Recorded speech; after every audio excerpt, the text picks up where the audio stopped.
Something about South Sudan, but first I just want to ask you about on DPRK. Yesterday I'd asked you about the missile launches, and you'd said, I'll look it up. You'd said somehow that there was a line. You said that the call was to return to full compliance with its international obligations, and then later there was a written statement, sort of amending that without using the word return. So I just wanted to understand what came between the two. Did somebody complain about the use of the word return? Is it the UN's position? You said it on an amended statement yesterday, so I'm wondering just what triggered the amendment? The amended statement, if you compare the two statements, there's a very small difference in the words. Basically because it's believed that the wording of as it was amended was somewhat more precise. So, it's not because of an amendment. Basically, the wrong draft, the two drafts were very similar, and the wrong draft was posted, and we quickly caught that and put the right draft up. but I'm talking about the transcript of yesterday's briefing. Was it similar to the first one that was put out? And there's a substantive thing behind it. I wanted to know, is it the UN amending itself to say that they were never in compliance, and so to call to return to compliance is wrong? No. It's That's not, the word that's missing. It's nothing like that. When I came to the briefing, I didn't have a statement. I knew that a statement was coming up down the line, but I didn't have that language to go on. And so the language came later in the day.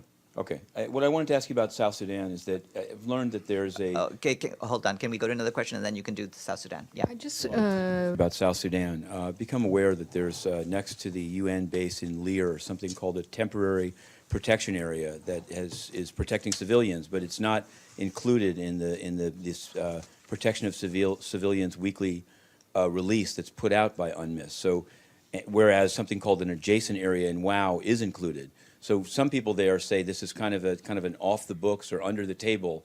Can you maybe you'll know it from the podium, or I'd actually like you to today get an answer whether there is a temporary protection area in Leer, and if so, why it was chosen not to include it in the disclosures that the UN puts out of people it's protected, and what would happen if people there were actually attacked by government forces as they're seeking to flee from? Well, we do disclose all of the various protection of civilians sites as well as adjacent areas. So that information is provided. Depending upon what the facilities are, we provide different updates if other areas are set up. I don't have any particular information about any site in Leer, but we can check.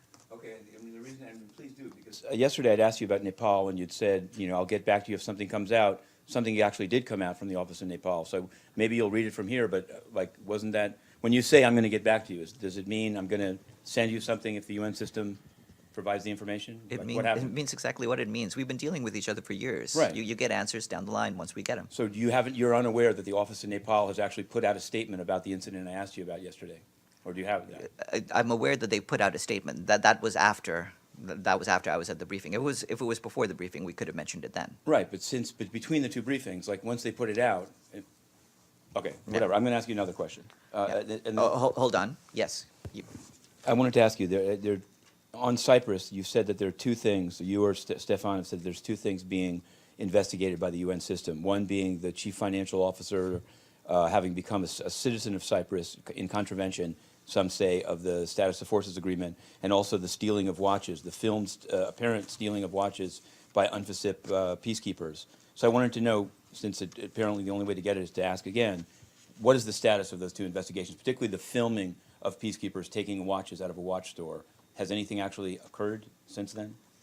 No. I mean, the mission's investigating the veracity of the allegations, and it will take prompt and appropriate action if UNFICYP personnel have been found to have committed any wrongdoing. But that investigation is proceeding. Regarding the other case, the competent UN officers are reviewing it to confirm its compatibility with applicable UN rules. Okay, I want to ask about Cameroon and Kenya. On Cameroon, so I asked Stefan, then I asked you. Finally, Mr. Feltman said that Mr. Lansani Fall has made 2 visits to the area. Many people have now asked online, what came of those visits? Because there was nothing put out by the UN. When were the visits made? Did Mr. Lansani Fall express any concern about the treatment of Anglophones to President Biya's government, and is there some way to know what the purpose of those visits were? We'll check with his office about it, whether they have an update. And finally, in Kenya, with the Secretary General in Kenya, there's been a widely publicized strike of doctors that was apparently solved, and now the solution is off. And I'm asking you because basically the government said that all the doctors are going to be fired, which would obviously have a humanitarian impact. So I'm wondering, either does he have a view on it, or has the resident coordinator or anyone else in the UN system taken an interest in the possible suspension of health care in Kenya due to this strike? Oh, no, we haven't expressed a view on this. As you know, the Secretary General is in Kenya right now, though, and he's meeting with a number of officials tomorrow.